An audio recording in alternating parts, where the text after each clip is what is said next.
टीना आज फिर पार्लर गई थी। बेटा हर्ष, एक बार फोन तो मिला इस टीना का। 5 घंटे हो गए बेटा, अभी तक लौट कर नहीं आई। मम्मी क्या बोल कर गई थी आपको? बेटा मुझसे तो यही बोली कि मम्मी जी मैं पार्लर जा रही हूँ, कुछ देर में लौट कर आती हूँ। मुझे लगा नई नई शादी है, गई होगी फेशियल वैक्सिंग करवाने। लेकिन बेटा फिर भी घंटे 2 घंटे में वापस आ जाना चाहिए था ना। अरे तो आप उसे कॉल कर लेती ना। अरे 10 बार तो नंबर मिला लिया, लेकिन उसका नंबर लग ही नहीं रहा।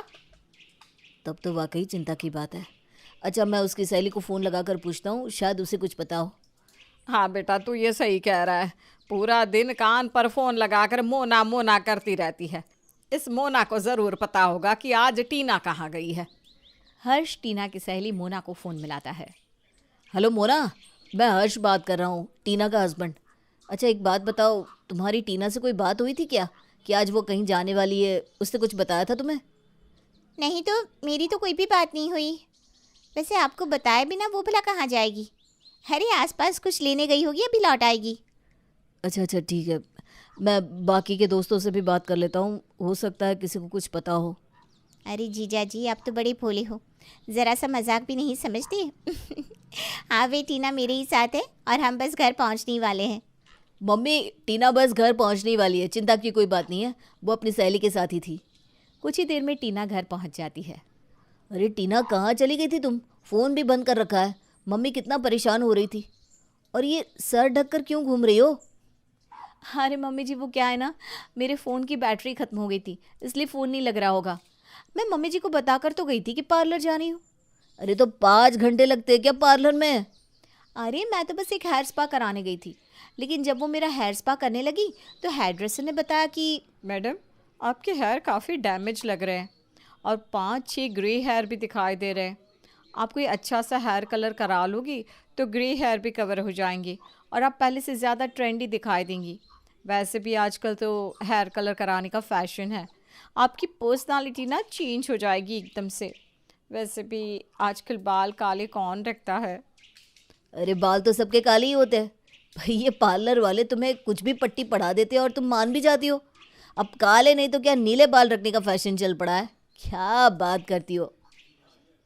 अरे वाह, एकदम सही पहचाना। मैंने ब्लू कलर ही करवाया है। इतना कहकर टीना अपने सर पर रखा दुपट्टा हटाकर पति के सामने आती है। हाय राम, ये क्या हुलिया बना लिया तूने बहू। ऐसे नीले बाल तो जोकर के भी नहीं होते। आपकी बातों का ना मुझे बुरा नहीं लगा मम्मी जी।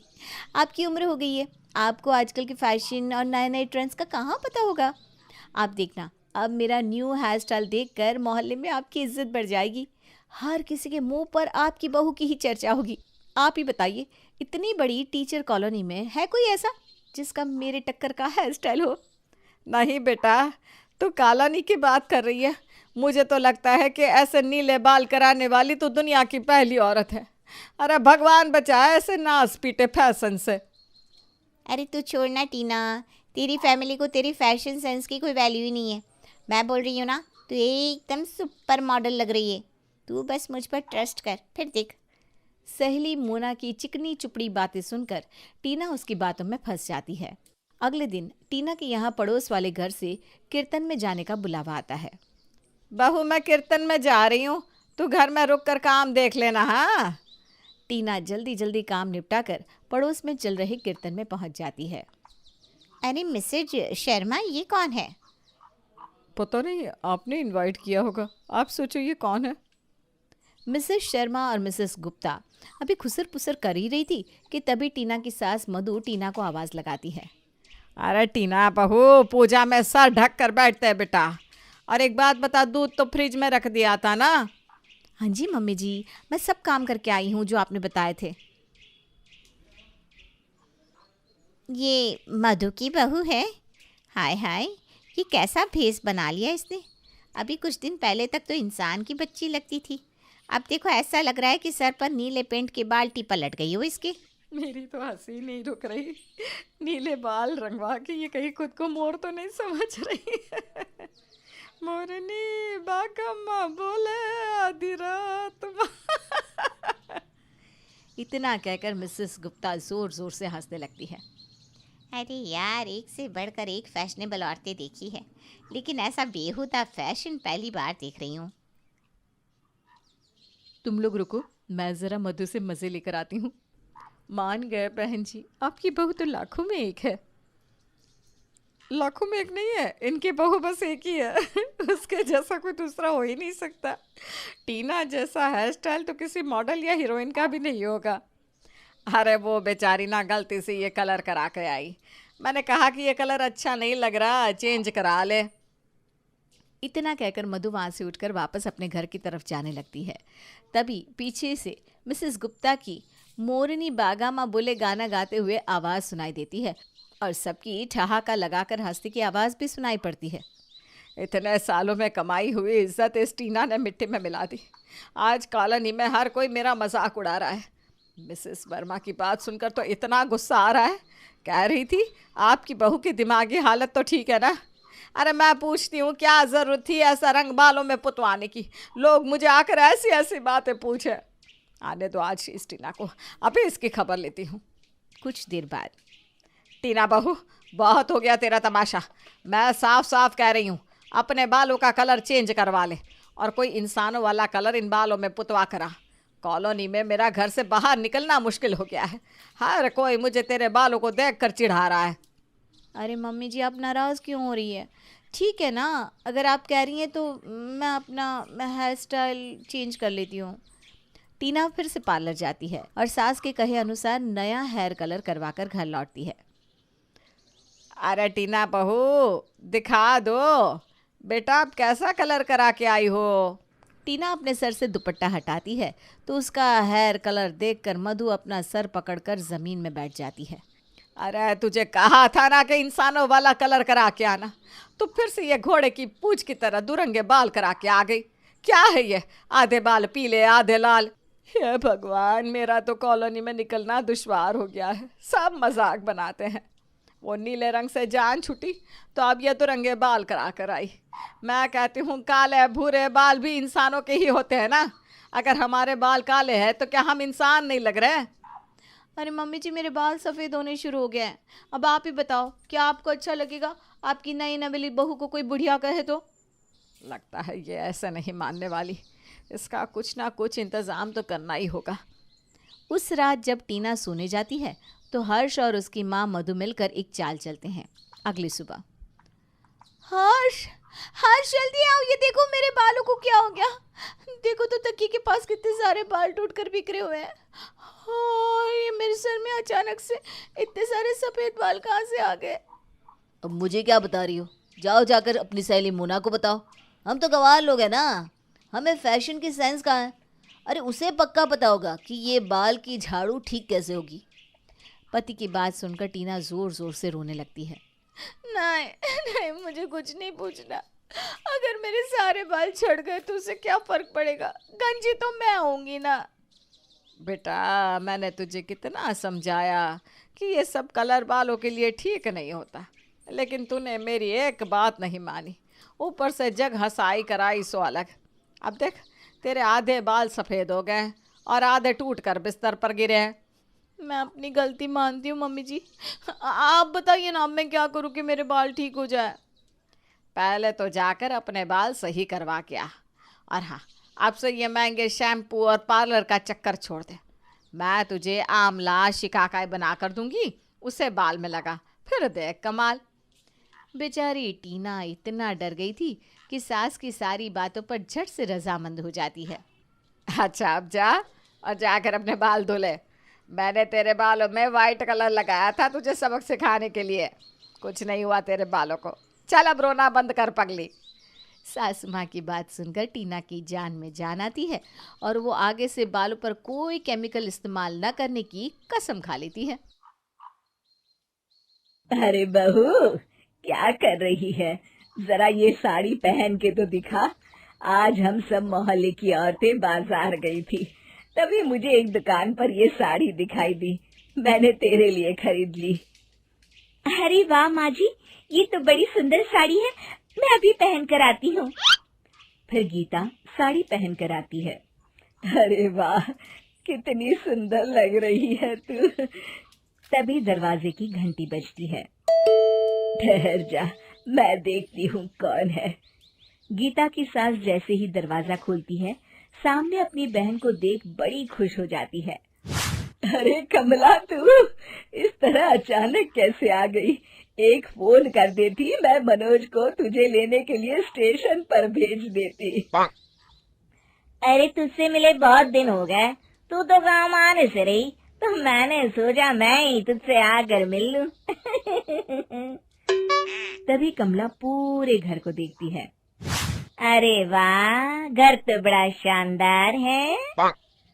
फिर कमला सामने खड़ी गीता को देखती है और कहती है, अरे बहू, तूने साड़ी तो बहुत सुंदर पहन रखी है, कहीं शादी में जा रही है क्या? अरे नहीं नहीं, ये साड़ी तो मैं आज ही बाजार से खरीद कर लाई हूँ अपनी बहू के लिए। क्यों, मेरी पसंद अच्छी है ना? दोनों सास बहू का प्यार देखकर कमला मन ही मन सोचती है, अरे लड़ाई झगड़े का दूसरा नाम ही सास बहू है, लेकिन यहाँ तो रामायण उल्टी चल रही है। दोनों एक दूसरे के साथ कितना मिलजुल कर रहती है। मुझे ही कुछ करना पड़ेगा। फिर अगले दिन गीता रसोई घर में खाना बना रही होती है। तभी कमला उसके पास जाकर कहती है, अरे वाह, बड़ी अच्छी खुशबू आ रही है। क्या बना रही है बहू? जी, आलू के पराठे बना रही हूँ मैं। कमला इधर उधर देखती है, फिर धीरे से गीता से कहती है, अरे जिस दिन से मैं इस घर में आई हूँ, मैं रोज देखती हूँ तू अकेले घर का सारा काम करती है। मुझे तुझ पर बड़ा तरस आता है। अरे तू अपनी सास से भी कुछ काम करवा लिया करना। गीता मुस्कुराकर जवाब देती है, अरे माँ जी, मेरे होते हुए भला मेरी सास को काम करने की क्या जरूरत है? अरे बहू, तू अभी नई नई इस घर में आई है, तुझे कुछ नहीं पता। मैं तो तुझे बुजुर्ग होने के नाते समझा रही हूँ। मैंने ये बाल धूप में सफेद नहीं किए, दुनिया देख कर बैठी हूँ। मैं अपनी बहन को अच्छी तरह जानती हूँ। कल ही वो मुझसे कह रही थी, जब से गीता इस घर में शादी करके आई है, हमारा तो एक नौकरानी का खर्चा बच गया। गीता हैरानी से कमला से पूछती है, क्या सच में माँ जी मेरे बारे में ऐसा सोचती है? हाँ, बिल्कुल ऐसा सोचती हैं। अरे मैं तो तुझे अपनी बेटी की तरह मानती हूँ, इसलिए तुझे समझाने आ गई। आगे तेरी मर्जी। इतना कहकर कमला वहाँ से चली जाती है। फिर उसी शाम जब गीता की सास बाजार से सब्जियां लेकर घर आती है, तो उसे देखकर कमला कहती है, अरे क्या हुआ बहन, आज तूने बाजार से आने में बहुत देर कर दी। अब क्या बताऊं कमला, आजकल मेरे घुटनों में बहुत दर्द रहता है, ठीक से चला भी नहीं जाता। हाँ, तो अब क्या पछता रही है? इसमें आखिर गलती तो तेरी ही है ना। बहू के होते हुए सास अगर घर में नौकरानी की तरह काम करे तो उसका तो यही हाल होगा ना।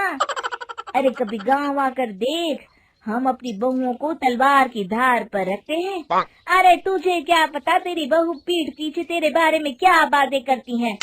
कल ही तेरी बहू की बातें सुन रही थी, पड़ोस की मीना से कह रही थी, मेरी सास के होते हुए मुझे अपने घर में नौकरानी रखने की कोई जरूरत नहीं है। अरे ये क्या कह रही है? मेरी बहू मेरे बारे में ऐसी बातें कभी नहीं कर सकती। अरे तू तो मेरी बहन है, भला तुझसे मैं झूठ क्यों बोलूंगी? मैं तो तेरे भले के लिए बोल रही हूँ। सारा दिन अपनी बहू की चाकरी में बिता देती है, कभी बाजार से सब्जियां लाती हैं, तो कभी उसके लिए महंगी महंगी साड़ियां लाती है। अरे तेरी अपनी कोई जिंदगी है या नहीं है? फिर गीता की सास कमला की बातें सुनकर सोच में पड़ जाती है और तभी मौका पाकर कमला वहाँ से चली जाती है। अगले दिन से कमला रोज गीता और उसकी सास दोनों को एक दूसरे के खिलाफ भड़काना शुरू कर देती। फिर एक दिन, अरे बहन, मैंने सुना है तेरे शहर का बाजार बहुत बड़ा है और वहाँ दुनिया भर की सभी चीजें मिलती हैं। मैं सोच रही थी क्यों न चलकर आज बाजार घुमाते हैं। अच्छा ठीक है, मैं अभी बहू से पैसे लेकर आती हूँ, फिर हम दोनों चलते हैं। तभी विमला मुंह बनाकर कहती है, अरे कैसी सास है तू जो अपनी बहू से पैसे मांगती है, शर्म नहीं आती तुझे?